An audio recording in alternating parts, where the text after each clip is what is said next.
Hello my dear student, कैसे हैं आप सभी।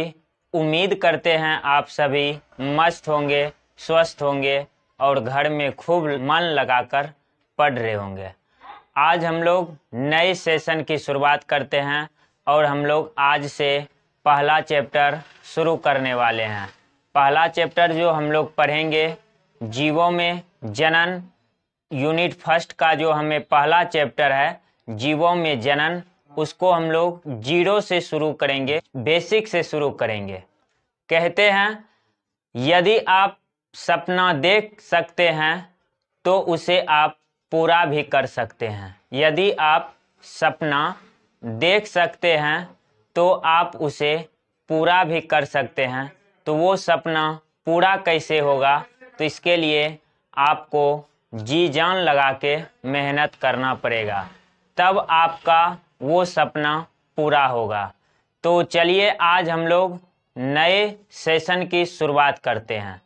तो माय डियर स्टूडेंट, आपको यहाँ पे दिख रहा होगा पूरा बोर्ड में, यहाँ पे आप देख रहे होंगे जो हमारा पहला चैप्टर है वो है अध्याय 1 और जो शीर्षक है वो है जीवों में जनन, जिसको हम लोग इंग्लिश में बोलते हैं रिप्रोडक्शन इन ऑर्गेनिज्म। जो जीवों में जनन है, इस चैप्टर को हम लोग आज से शुरू कर रहे हैं और आपको डेली बाय डेली इसी तरह से क्लास मिलता रहेगा और आप इस क्लास में ज्वाइन हो जाइए। जैसे कि यहाँ पे आपको दिख रहा होगा 0 से स्टार्ट करने वाले हैं। ये जो बायो है 12th का बायो, इसको हम लोग शुरू से बेसिक से शुरू करने वाले हैं। तो ज़्यादा समय नहीं लेंगे, चलिए सेशन को आगे करते हैं। तो सबसे पहले यहाँ पे देखिए लिखा हुआ है परिचय। तो परिचय में हम लोग यहाँ सबसे पहले पढ़ेंगे विज्ञान, मतलब साइंस। विज्ञान को इंग्लिश में बोलते हैं साइंस। तो यहाँ पे आप देखिए साइंस शब्द की उत्पत्ति लैटिन शब्द सिंटिया से लिया गया है। ये जो साइंस है, साइंस शब्द की उत्पत्ति किस भाषा से हुआ है? सिंटिया से हुआ है, सिंटिया से लिया गया है, जिसका अर्थ होता है ज्ञान, जानना या जानकारी प्राप्त करना। और इसको इंग्लिश में एक ही भाषा में बोलेंगे टू नो। तो यहाँ पे आप देख रहे होंगे विज्ञान साइंस शब्द की जो उत्पत्ति हुई है किस भाषा से हुआ है? सिंटिया से हुआ है। अगर हम साइंस का परिभाषा देखें, डिफिनेशन देखें, तो यहाँ पे दिख रहा होगा साफ साफ, मनुष्य के अवलोकन एवं प्रयास से प्राप्त वास्तविक एवं क्रमबद्ध ज्ञान को ही क्या बोलते हैं? विज्ञान बोलते हैं। विज्ञान जो होता है साइंस, विज्ञान मुख्य रूप से 2 शाखाओं से मिलकर बना होता है। मतलब अगर कहें तो साइंस के मुख्यतः 2 शाखाएं होते हैं। साइंस के मुख्यतः कितने शाखाएं होते हैं? 2 शाखाएं होते हैं। एक शाखा का नाम है फिजिकल साइंस, जिसको हम लोग हिंदी में बोलते हैं भौतिकीय विज्ञान। कौन सा विज्ञान? भौतिकीय विज्ञान। और इस दूसरा अगर बात करें तो बायोलॉजिकल साइंस, जिसको हिंदी में बोलते हैं जैविक विज्ञान। अब आपके मन में आता होगा सर ये फिजिकल विज्ञान क्या होता है, बायोलॉजिकल विज्ञान क्या होता है? तो इनका भी परिभाषा लिख के रखे हैं, आपको घबराने की कोई जरूरत नहीं है, क्योंकि ये जो क्लास है बेसिक 0 से शुरू हुआ है और पूरी अच्छे से बारीकी से इस क्लास में हम लोग जानेंगे। यहाँ पे आपको दिख रहा होगा साफ साफ भौतिकीय विज्ञान, जिसको इंग्लिश में फिजिकल साइंस कहते हैं, और इसकी परिभाषा लिखा हुआ है। विज्ञान की वह शाखा जिसके अंतर्गत निर्जीव वस्तुओं का विस्तार पूर्वक अध्ययन किया जाता है, उसे क्या बोलते हैं? भौतिकीय विज्ञान। भौतिकीय विज्ञान अगर कोई पूछेगा आपसे तो क्या बताइएगा? विज्ञान की वह शाखा जिसके अंतर्गत विस्तार पूर्वक निर्जीव वस्तुओं का अध्ययन किया जाता है, उसे क्या बोलेंगे? भौतिकीय विज्ञान। जैसे भौतिकी, रसायन शास्त्र, भूगोल, भूगर्भ शास्त्र, खगोल शास्त्र, ज्योतिष्य शास्त्र इत्यादि, ये सभी जो हैं किसके अंतर्गत आएंगे? भौतिकीय विज्ञान के अंतर्गत आएंगे। यहाँ पे आपको आगे दिख रहा होगा दूसरा बायोलॉजिकल विज्ञान, बायोलॉजिकल साइंस, जिसको हम लोग बोलते हैं जैविक विज्ञान। अगर जैविक विज्ञान की परिभाषा देखें तो यहाँ पे साफ साफ दिख रहा होगा विज्ञान की वह शाखा जिसके अंतर्गत सजीव वस्तुओं का विस्तार पूर्वक अध्ययन किया जाता है उसे क्या बोलते हैं? Biological science. अगर कोई पूछेगा बायोलॉजिकल साइंस या जैविक विज्ञान किसे कहते हैं, तो आप उसे डायरेक्ट बता सकते हैं विज्ञान की वह शाखा जिसके अंतर्गत सजीवों का विस्तार पूर्वक अध्ययन किया जाता है उसे ही क्या बोलते हैं? जैविक विज्ञान। यहाँ पे आपको एग्जाम्पल दिख रहा होगा, जैसे वनस्पति शास्त्र, प्राणी शास्त्र, मानव शास्त्र, ये सभी किसके अंतर्गत आते हैं? जैविक विज्ञान के अंतर्गत आते हैं। तो अब हम लोग जो इस चैप्टर में पढ़ने जा रहे हैं, हम लोग पढ़ रहे हैं मुख्य रूप से बायोलॉजी, और बायोलॉजिकल साइंस से ही बना है क्या? बायोलॉजी। यहाँ पे देखिए बायोलॉजी जो है दो शब्दों से मिलकर बना है।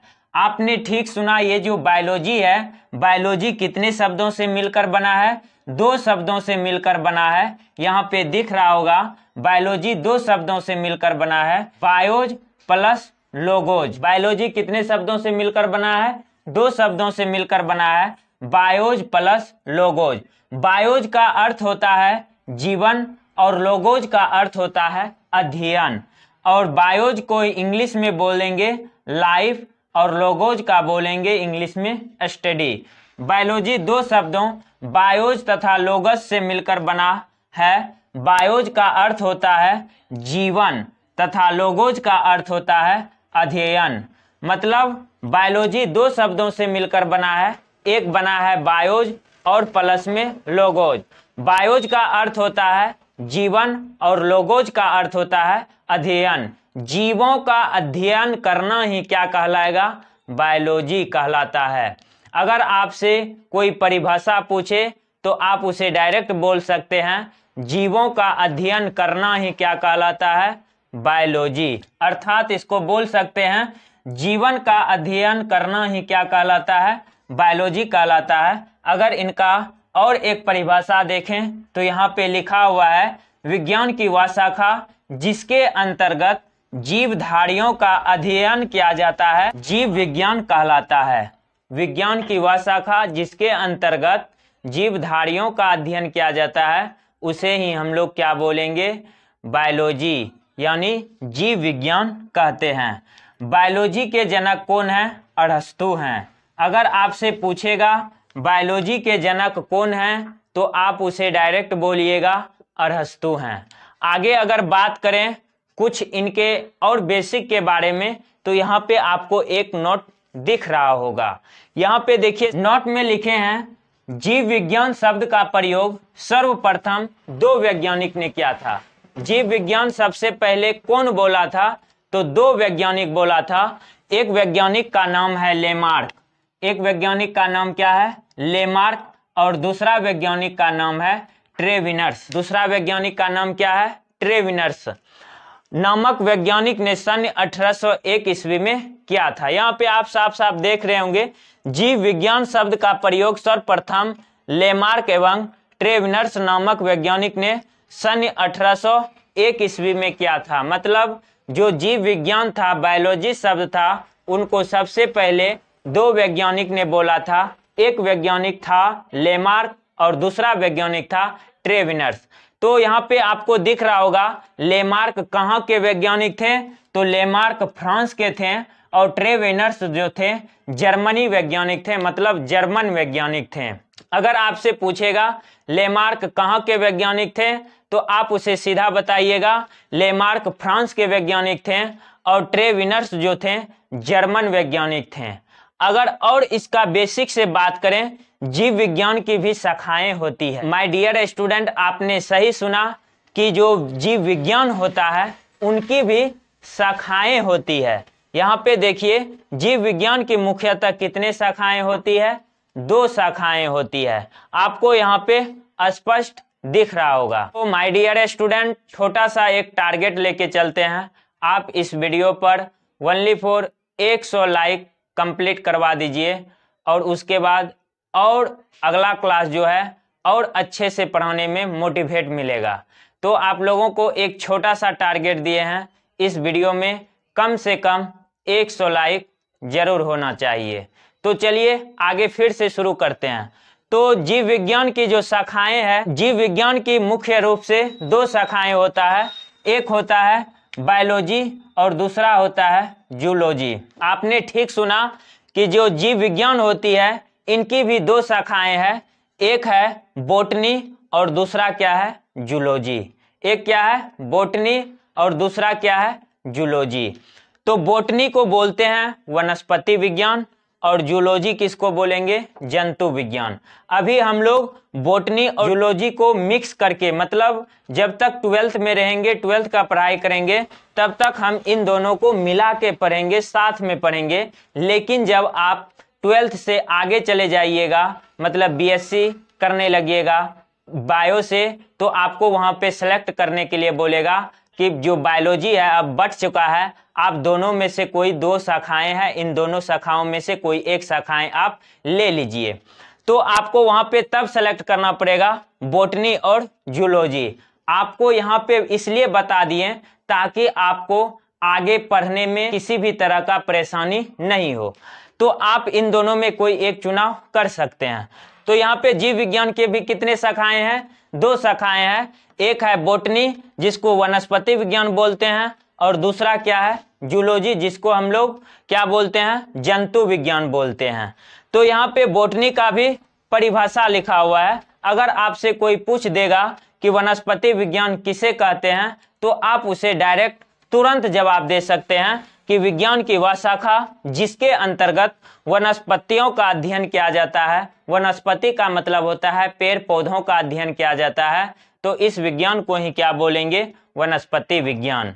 तो वनस्पति विज्ञान का क्या परिभाषा दीजिएगा, विज्ञान की वह शाखा जिसके अंतर्गत पेड़ पौधों का अध्ययन किया जाता है, उसे हम लोग बोलेंगे वनस्पति विज्ञान। अगर पूछेगा जंतु विज्ञान किसे कहते हैं, तो आप एक शब्द में बोल सकते हैं विज्ञान की वह शाखा जिसके अंतर्गत भेड़ बकरी मनुष्य का अध्ययन किया जाता है, तो उसे ही हम लोग क्या बोलेंगे, जंतु विज्ञान। जंतु का मतलब होता है जो भी जीव होगा, जिस विज्ञान के अंतर्गत जीवधारियों का अध्ययन किया जाएगा, उसे ही क्या बोलेंगे, जीव विज्ञान। मतलब जिसमें जीव पाया जाता होगा उसका अध्ययन कर रहे हैं, तो वो कहलाएगा जंतु विज्ञान। और नीचे बात करें जीव विज्ञान के पिता, यहाँ पे जैसे आपको यहाँ पे दिख रहा होगा कि बायोलॉजी का जो जनक है वो कौन है, अरस्तु है। मतलब बायोलॉजी के पिता कौन है, अरस्तु हैं। जीव विज्ञान के पिता कौन है, अरस्तु हैं।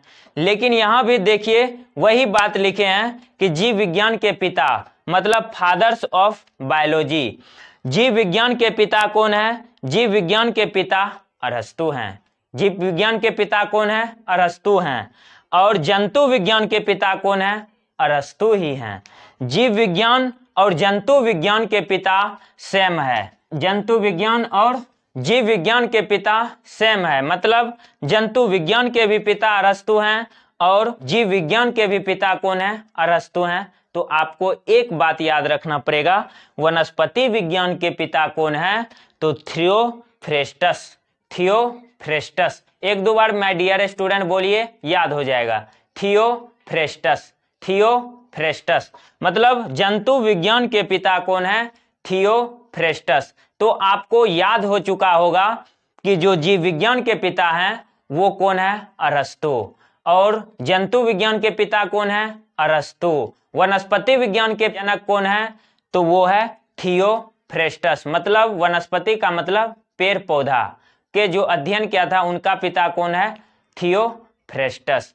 तो आपको ये क्लास बहुत पसंद आया होगा, तो आप एक बार इनका स्क्रीनशॉट ले लीजिए और आप इनको अच्छे से कॉपी में लिख लीजिएगा। उम्मीद करते हैं कि हम बताए हैं, जो पढ़ाए हैं, उनका आप स्क्रीनशॉट लेके आप अपने कॉपी में अच्छे से लिखिएगा। इस वीडियो में कुछ लाइक हो जाए, जो मैं बीच में बोला था, आप इनका टारगेट पूरा कर दीजिए। फिर मैं अगले वीडियो में आपके साथ अगले नए सेशन में आऊँगा। उम्मीद करते हैं कि आपको ये वीडियो बहुत पसंद आया होगा। अगर पसंद आया है तो आप इस वीडियो को जहाँ तक हो सके अपने दोस्तों के पास शेयर करें, ताकि वो भी मन लगा के पढ़ सके। तो आज के लिए इतना ही, फिर मिलते हैं कल पहला चैप्टर के नेक्स्ट पार्ट के साथ। आज के लिए इतना ही।